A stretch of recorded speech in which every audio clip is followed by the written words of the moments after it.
Genèse chapitre 19. Les deux anges arrivèrent à Sodome sur le soir, et Lot était assis à la porte de Sodome. Quand Lot les vit, il se leva pour aller au-devant d'eux, et se prosterna la face contre terre. Puis il dit, « Voici, mes seigneurs, entrez, je vous prie, dans la maison de votre serviteur, et passez-y la nuit. Lavez-vous les pieds, vous vous lèverez de bon matin, et vous poursuivrez votre route. » « Non, répondirent-ils, nous passerons la nuit dans la rue. » Mais Lot les pressa tellement qu'ils vinrent chez lui et entrèrent dans sa maison. Il leur donna un festin et fit cuire des pains sans levain, et ils mangèrent. Il n'était pas encore couché que les gens de la ville, les gens de Sodome, entourèrent la maison depuis les enfants jusqu'aux vieillards. Toute la population était accourue. Ils appelèrent Lot et lui dirent, « Où sont les hommes qui sont entrés chez toi cette nuit ? Fais-les sortir vers nous pour que nous les connaissions. » Lot sortit vers eux à l'entrée de la maison et ferma la porte derrière lui. Et il dit, « Mes frères, je vous prie, ne faites pas le mal. Voici, j'ai deux filles qui n'ont point connu d'homme. Je vous les amènerai dehors et vous leur ferez ce qu'il vous plaira. Seulement, ne faites rien à ces hommes puisqu'ils sont venus à l'ombre de mon toit. » Ils dirent, « Retire-toi. » Ils dirent encore, « Celui-ci est venu comme étranger et il veut faire le juge. Eh bien, nous te ferons pire qu'à eux. » Et pressant Lot avec violence, ils s'avancèrent pour briser la porte. Les hommes étendirent la main, firent rentrer Lot vers eux dans la maison et fermèrent la porte. Et ils frappèrent d'aveuglement les gens qui étaient à l'entrée de la maison, depuis le plus petit jusqu'au plus grand, de sorte qu'ils se donnèrent une peine inutile pour trouver la porte. Les hommes dirent à Lot, « Qui as-tu encore ici ?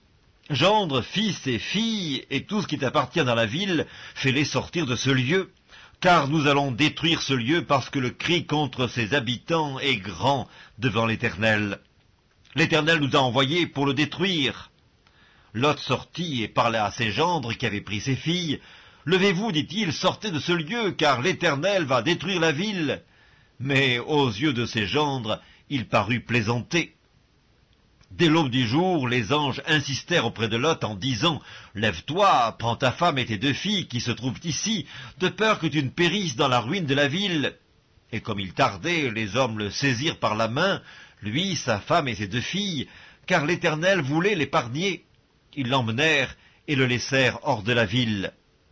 Après les avoir fait sortir, l'un d'eux dit, « Sauve-toi pour ta vie, ne regarde pas derrière toi, et ne t'arrête pas dans toute la plaine, sauve-toi vers la montagne, de peur que tu ne périsses. » Lot leur dit, « Oh non, Seigneur, voici, j'ai trouvé grâce à tes yeux, et tu as montré la grandeur de ta miséricorde à mon égard en me conservant la vie, mais je ne puis me sauver à la montagne avant que le désastre m'atteigne et je périrai. Voici, cette ville est assez proche pour que je m'y réfugie, et elle est petite. Oh, que je puisse m'y sauver! N'est-elle pas petite, et que mon âme vive? » Et il lui dit, « Voici, je t'accorde encore cette grâce, et je ne détruirai pas la ville dont tu parles, mais hâte-toi de t'y réfugier, car je ne puis rien faire jusqu'à ce que tu y sois arrivé. » C'est pour cela que l'on a donné à cette ville le nom de Tsoar.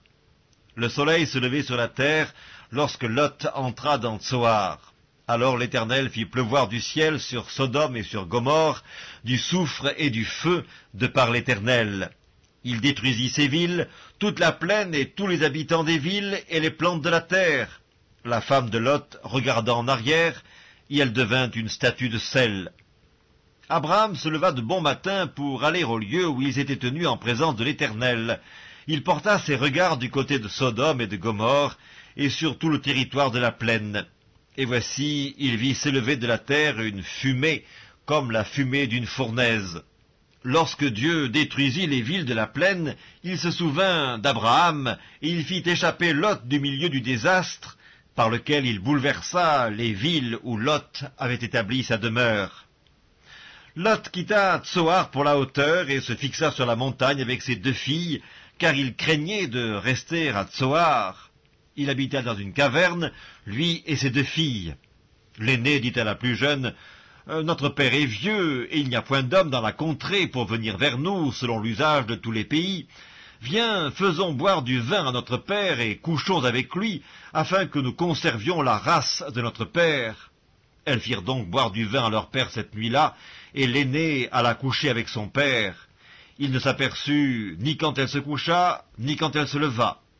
Le lendemain, l'aînée dit à la plus jeune, « Voici, j'ai couché la nuit dernière avec mon père, faisons-lui boire du vin encore cette nuit, et va coucher avec lui, afin que nous conservions la race de notre père. » Et elles firent boire du vin à leur père encore cette nuit-là, et la cadette alla coucher avec lui.